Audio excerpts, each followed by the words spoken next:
Vedare tinokuchingamidzai zvekare kune chimwe chirongwa pano paZim Facebook Secrets and Confessions.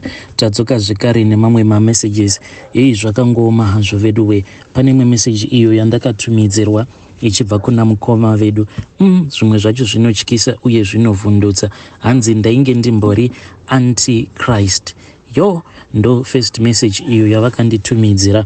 Vakazotumidzira zvekare imwe message iyo yavakati, makadi zvenyu mukomanashi, ndinokumbirawo kuti munge muchizondiposterawo nyaya yangu makavikawo chitupa changu. Iniwo ndine nyaya yangu iyo yandiri kuda kuti munge muchizondisvitsirawo kumhuri yeZimbabwe. Ndingangoti yangu iconfession but yakaita kunge testimony. So ndiri murume ane makore 36 years ekuberekwa uye ndine mudzimai wangu nevana vangu vaviri. Ndinongogarawo muno muHarare umo mandinoitawo zvekungoshanda mukoma, kungoshandawo zvimabasa, ndichingoitawo zvimabhinda uko. Izvozvi zvakati kuuya izvi but kaupenyu kacho kanomboti remei sometimes. So mukoma, inini ndichikura handina kumbobvira ndakaenda kuchechi kana kumbogara ndakapfugama ndichinamata kana zuva rimwe zvaro.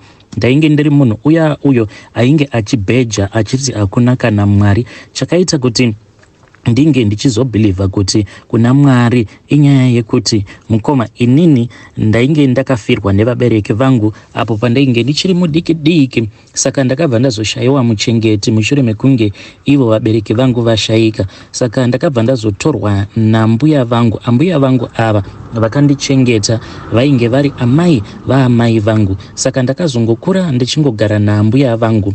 Ambuya vangu vainge vachitoenda kuchechi dzedu idzi dziya dzekare, vainge vachipinda zvavo Roman Catholic, but kunyangwe ambuya vangu vainge vachienda kuRoma kuya, but chakazoita kuti ndinge ndichingovenga chinhu chinonzi chiKristu inhau yezvandainge ndichiona izvo zvichiitwa nambuya vangu, because ambuya vangu vainge vari munhu uya watingati ainge aine hutsinye mukoma. Vaiitira anyone hutsinye, and including me vainge vachindiitira zvekare hutsinye. Saka uko kuchechi kwavo kuRoma, gogo vangu ava vainge vakaiswa pachigaro chekuti ndivo vaizofamba vachipa vanhu vanotambura chikafu icho chinenge chadoneterwa chechi iyi. Zvino mukomanashi, zvataiwanzokuita ndezvekuti ambuya vaiti kana vakadanwa kuchechi vachinzi kune chingwa chinenge chiripo chinenge chatengwa nechechi icho chaifanira kuti chinge chichizofamba chichipiwa vanotambura vemuraini. Saka taizoenda kuya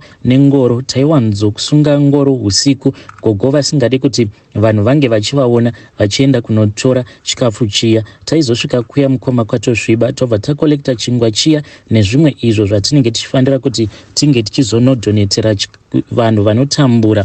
Hakusi kunzi gogo vangu pamba chikafu chainge chisipo, but gogo vangu vainge vatori munhu ainge aine tunhu twake, uye vamwe vana vagogo vainge vachitochengeta gogo, madzikuru angu zvekare nanaamai guru vainge vachigara kutauni. Saka pamba chikafu chaigara chakati ti, but gogo vangu vainge vangori nehutsinye uya hwekungoti vainge vasingangodi kungopa munhu chinhu chinenge chisina kuora. Gogo vaitomirira kuti chikafu chiya icho chavanenge vachida kupa munhu chitange chatoora. Taiti kana tikaenda kuya tikanotora chingwa, then taibva tazodzoka tobva tanzi chiisei bedroom mangu. Idzi dzinenge dziri nzira dzekuti vanhu vaya vanenge vachizosvika pamba pedu vasazoona kuti pamba pane chingwa chinenge chirimo mukicheni, because taiwanzo kunotora chingwa chinenge chakawanda. Zvino gogo vaisarudza kuti chingwa ichi vange vachigara nacho mubedroom mavo chisingadyiwi, chisingaitwi sei, kuzonosvika chingwa mukoma paya pachinenge chava kutanga kuita green. Ndo gogo pavaizoti, vakomana, handei tinopa vanhu ava vanotambura chingwa ichi. Ende vaizoita sekunge chingwa ichi mari dzacho dzainge dzichibuda muhomwe dzavo ivo gogo, sezvo vainge vachizivikanwa kuti vaiva nevana vavo vainge vaine zvimari, avo vainge vagere kutauni. Saka munhu wose ainge achingoremekedza gogo vangu. Manje isusu sevazukuru vavo ndisu tainge tichiziva everything, zvekare nemabatirwo acho awo atainge tichiitwa. Waiti kana mubereki wako achiri mupenyu waibatwa zvakanaka sei, but the moment mubereki wako paanozonzi haasisipo waibva wazotanga kushungurudzwa. Kunyangwe mamwe macousins angu aiti kana akauya kumusha paya ivo vainge vachibatwa zvakanaka, but isusu ndisu taibva tatanga kuitwa varanda. Pane umwe cousin yangu wandaiziva kuti kungoya kwake kumusha nhamo yangu inenge yatanga because aitira wetu mumagumbeze, ende gogo vaitozviziva kuti aitira wetu mumagumbeze, but vaisarudza kuti vange vachirova inini vachinditi, iwewe wai usingakwanisi kumutsa mwana kuti ange achienda kunoita wetu so that asazoitira wetu mumagumbeze. Apa munhu uyo ainge achinzi mwana ainge atori mukuru kwandiri neabout 5 years. Zvinova zviri zvinhu zvaingoramba zvichingondirwadza.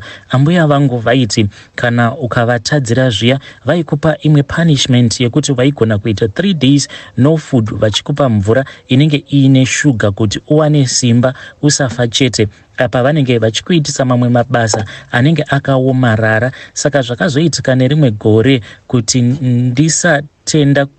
ndisatenda kuti kuna Mwari, ndainge ndiri grade 6 ndakanonoka kubva kunotsvaka mombe. Ndakasvika kumba zvekuma 9 PM gogo vainge vatoenda kunorara, saka ndakati ndichivhura mukitchen kuti ndidye sadza. Ndakabva ndasvika sadza rangu rainge rakagadzikwa pafloor, apa rainge rakakombwa nematatya. Izvi ndakazozviona mushure mekunge ndazovesa moto, saka ndakabva ndatora badza ndichiita ekutema-tema nebadza. Ndakauraya mamwe matatya 5, ndiwo andakakwanisa, mamwe acho akabva atiza. Ambuya vangu vainge vakarara, handizivi kuti vainge vaudzwa nani kuti ndainge ndakacha matatya aya awo andainge ndaona arimo mukitchen, ende vakabva vamuka pakati pawo usiku. Vakati vamuka kudaro vainge vachipopota vachiti kuita basa rekuuraya vana vangu. Mukoma, ndakati ndichimuka makuseni ndakamuka matatya aya ari pamusuwo pangu. Mukoma, ndakapiwa imwe punishment yandisingakanganwe. Vakanditi tora blanket itsva ravainge vakapiwa apo painge pakafa amai vangu. Vakabva vanditi ndinge ndichichera gomba.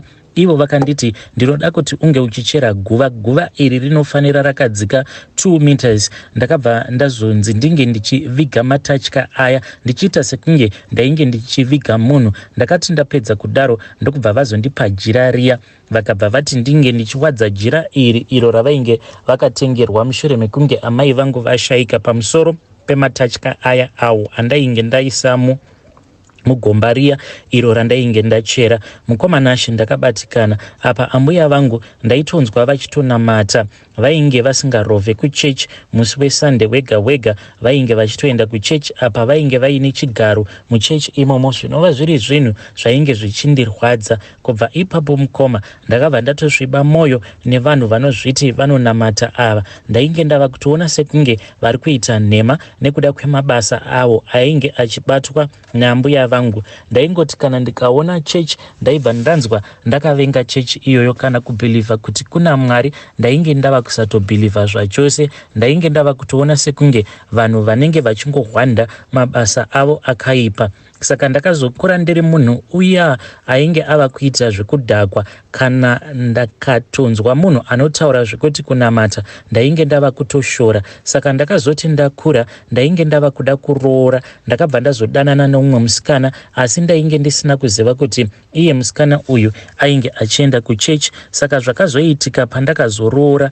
mukadzi wangu ainge ava kubuda, ainge ava kupota achienda kuchechi. Mukoma, ndainge ndichinyatsokunzwa ndichibhoyekana nekuda kwehunhu hwake. Saka ainge achienda kuchechi dziya dzechipostori. Mukoma nashi ndakabva ndazotanga kunetsana nemudzimai wangu zvekutoda kutorambana naye nekuda kwekuti ainge achienda kuchechi. Mukadzi wangu akazoregedza hake kuenda kuchechi nekuti ainge ava kutoona kuti imba yake ingaparara, ndokubva agara hake pamba. Apa ainge ava kuda kungochengetedza marriage yake chete. Saka zvakazoitika mukoma ndezvekudai. So mainge muri muna October ndakabva ndazotanga kungorwara zvekuti ndakapotsa padiki kufa chaiko. Saka ndakabva ndatakurwa ndokubva ndazoendeswa kuchipatara. Ndakati ndirimo muchipatara kudaro ndainge ndiri very sick. Mukoma ndakati ndivete pabed pangu ndokubva ndazorota baba vangu. Baba vangu vainge vachiita sekunge munhu mupenyu, vainge vauya kuzonditora ipapo apo pandainge ndichiri muchipatara. Saka baba vangu ava pavakanditora vakabva vatanga kufamba neni, asi taita sekunge tainge tichikwidza mukwidza wegomo rairatidza kuti rainge riri gomo hombe. Takazoti tava pamusoro pegomo, vakanditi tarira mhiri uko ndiko kwatiri kufanira kuenda, ndiko kune hama dzako nemadzibaba angu. Takamirira zuva rekupedzisira. Mukoma panguva yacho kwakaita sekunge kwainge kuri usiku, but ndakabva ndazongoona umwe mwenje uyo wakazongojeka mudenga. Mwenje uyu wakaita sekunge kwainge kuine munhu ainge abatidza light riya remumba. Mukoma kwaiva nekachiedza kamwe kainge kachingobwinya kari kure kachingobwinya mbijana kungoratidza kuti kunogara vanhu. Saka tiri pakati pekutaura nababa vangu kwakabva kwauya varume vaviri vainge vaine kumwe kupenya kwainge kuchirova maziso zvokuti varume ava vainge vasingatarisiki zviso zvavo. Ndaingoona kuti vakapfeka zvinhu zvewhite. Baba vangu vakabva vakwanisa kutiza. Inini kuti ndinge ndichitiza ndainge ndava kusakwanisa kuona road nekuti tainge tatova pamusoro pegomo. Saka ndakabva ndadonha pasi. Mumwe murume ndokubva auya pandainge ndiri, asi ainge achirira sekunge munhu uya akatakura machain. Akabva atanga kutaura neni, akabva ati uyu awanirwa nyasha, uyu wawanirwa nyasha iwe naMwari wako. Waifanira kuti unge uchifa, but Mwari wako aona kuti une basa raunofanira kuti unge uchinoita panyika. Murume uya akazotambanudza ruoko rwake ndokubva anditi tarisa. Ndakasimudza akabva anditi tarisa paya ndokubva ndazosimudza chiso changu. Pandakatarisa ndakabva ndaona moto uyo wainge uchibvira, asi moto uyu wainge wakaita sekunge uri kubvira uri mugungwa. Murume uyu apedza kundiratidza chiitiko ichi akabva anditi kwandiri, wawanirwa nyasha kuti udzokere panyika nekuti waifanira kunge wafa, asi Mwari vatidzokera unoita basa rangu. Varume ava vakabva vazongobva pandiri. Ndakazopepuka ndakabayirirwa madrip. Ndainge nditori paoxygen, asi ndainge ndava kutonzwa kuti ndainge ndiri fit. Mukoma ndakati ndapepuka kudai, pane murume wandakazoona uyo ainge akamira padhuze nepachi-oxygen tank. Murume uyu ainge akapfeka zvinhu zvainge zviri zvichena. Apa ainge aine face yainge ichipenya, yainge isingatarisiki. Murume uyu akabva azondibvisa pachi-oxygen machine chiya, ndokubva ndatanga kutadza kufema. Akabva auya pandiri, but kufamba kwake manje handina kumuona kuti aifamba sei. Aita sekunge ainge achiflota mumhepo. Munoona zviya zvinoita kana kuri kunzi ukaisa toti sebaloon ukarisa mumvura rinenge richingoflota. Ndo zvaakaita murume uyu, akangoflota so achibva apo painge paine chimushini chainge chiri cheoxygen chainge chichindiraramisa, ndokubva azouya apo pandainge ndiri. Mukoma akabva ati ndava kuda kudzorera mweya wako wekufema mauri. Ameno zvaakangoita so ndikabva ndatoona munhu andibata mhino dzangu, akaramba akandibata mhino dzangu kusvika ndava kunzwa kuti pana pandava kutofa. Ndo pandakabva ndazopepuka. Pandakapepuka mukoma, murume uya ndakamutsvaka, ndichamutsvaka kuti ndinge ndichimuona, ndakamushaya. Saka painge paine madoctors avo ainge aripo, because vainge vashamisika kuti munhu uyu necritical condition yaainge ari ko chichazoitika kuti ange achizomuka kudai. Saka vainge vachitoda kutonzwawo. Saka pandakazovaudza kuti ndaona ngirozi, pane umwe doctor uyo akazotaura nanesi, ndikazongonzwa ndobayiwa neinjection. Hanzi vainge vati moyo wangu wainge wava kunyanya kurova, saka vainge vava kutya kuti ndinokwanisa kuzopinda hanzi mushok kana kuti mukoma, because moyo wangu wainge wava kunyanya kurova. But vanhu ava kunyange zvavo vakangondi vachinditi hanzi zvinhu zvandainge ndichiona zvainge zvisinga exist, but mukoma, I know what I saw. Handina kana kuzomboita mazuva akawanda ndokubva ndazoburitswa muchipatara. Mukoma, ndakati ndaburitswa muchipatara ndokubva ndazodzokera kumba. Ndakati ndava kumba ndainge ndava kuti usiku hwega hwega ndainge ndava kurota ndichitaura nevarume vaya avo vainge vaine zviso zvainge zvichipenya. Chakandinetsa ndechekuti varume ava vainge vaine rimwe bhuku iro ravainge vachida kuti ndinge ndichidya, vachiti ivo havakwanise kuti varambe vachingodzoka kwandiri. Saka vaida kuti kana ndikagara ndadya bhuku iro ravainge vakabata, bhuku iri manje iro ndo raizondidzidzisa each and everything, but iyi bhuku iri rainge risingadyiki. Mukoma, tingangoti ukatora mhiripiri ozanganisa negavakava wobva waisa overdose yesalt, wobva wanzi chidya zvinhu izvozvo zvinenge zvisingadyiki. Bhuku iri rainge richivava, but ivo vaingoramba vachindinyengerera vachinditi kana ukagara wadya bhuku iri then uchazonzwa kuti rinenge rotapira sei nekuda kwemashoko awo akanyorwa mariri. But ndakatadza mukoma, varume ava vakangoramba vongouya vachingondidzidzisa vachinditi enda unoudza nyika kuti nguva yava kuswedera, vanhu ngava namate. So kubva ipapo manje ndakabva ndazotaura nemudzimai wangu uyowo since ainge achingopinda postori, ndikamubvunza kuti zvinondoita sei ndiri kunzi ndinge ndichiparidza. Ndo patakabva tazoenda manje kwavo, ndikabva ndazoenda kune imwe chechi yepostori. Ndakazoti ndaudzawo bishop wekuchechi kwavo testimony yangu iyi. Chinondinetsa mukoma, ndingangoti ipapo what happened nanhasi zvinogara zvichingondivhiringidza mupfungwa, because ndakabva ndazonzi ndaifanira kuti ndinge ndichinobhabhatidzwa sezvo inini ndainge ndiri antichrist, ndainge ndisingabhilivhi kuti Mwari ariko. Ndikabva ndanzi paifanira kuti pange pachizoburitswa mweya uyu wehuantichrist nabishop ivavo vakabva vanditi testimony yangu iyi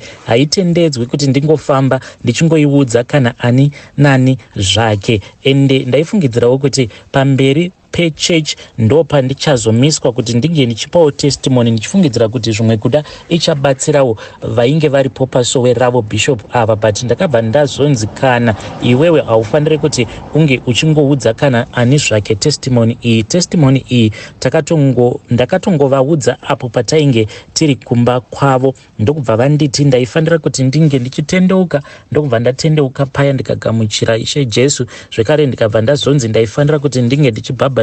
Vaitoda kutondibhabhatidza usiku hwacho ihwohwo, but nekuda kwekuti kwainge kuchitonhora vakabva vati tichatanga taenda kuchechi then tobva tazoenda kudhamu tichibva kuchechi. Mukoma, takazoti chechi yapera paya ndokubva tazoenda tikanovamirira bishop ava kumotikari kwavo. Saka bishop ava ndakangoti ndichingonopinda mumotikari mavo sezvo vainge vanditi ndinge ndichigara kufront seat, mudzimai wavo nemudzimai wangu vainge vagere kuback seat. Inini vakabva vazondibatisa imwe mbiya iyo yainge iine mvura, vakanditi ndaifanira kumeka sure kuti pavanenge vachidhiraivha mvura iyo yainge iri mumbiya isazoteuka. Mukoma, takazosvika kudhamu kuya ende vakati vainge vachida kundibhabhatidza, asi ndisati ndapinda mumvura ivo zvavakazoita ndezvekuti vakanditi chinwa mvura iyi iri mumbiya umu. Ndokubva ndanwa mvura iya, vakabva vadzokera zvekare mumotikari vakadzoka neimwe mvura. Vakabva vati vainge vachida kundigezesa muhapwa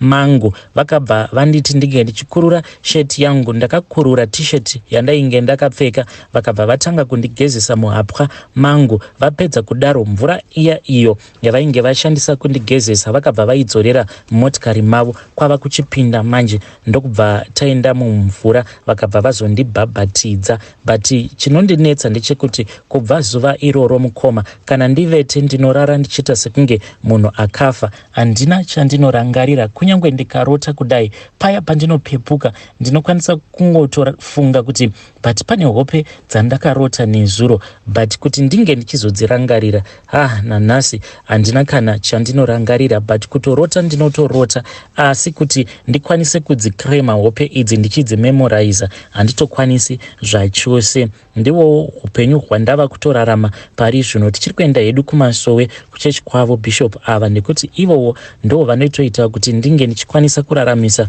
mhuri yangu pari zvino, nekuti vanondibatsiridzawo mumabhendauko angu awa andinoita. But ndinomboti kana ndikafunga nyaya yangu ndinonzwa ndichirwadziwa kuti misheni yandakapiwa ndiri kutadza kuiita nekuda kwekutambudzika kwangu.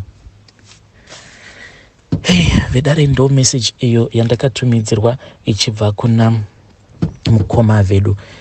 Zvakangoma hazvo veduwe. Pakaipa. Hanzi ndakaona ngirozi yakauya ikahakanura paoxygen paya, ndokubva yandipa mweya wekufema zvekare, ndikatanga kurarama zvekare. But I suspect bishop ava meno pamwe vaingokubatsiraiwo mukoma, but apa pakuzogezeswa hapwa kune vanoenda kumasowe, zviriko here izvi zvekunzi munhu unogezeswa muhapwa mako, mvura yacho yobva yadzorerwa mumotikari mabishop? What went wrong? Ndokusaka vanhu vazhinji vachizongochengetedza maspiritual encounters avo. But kana uine spiritual encounter, please come to my inbox and tell me your own side of the story.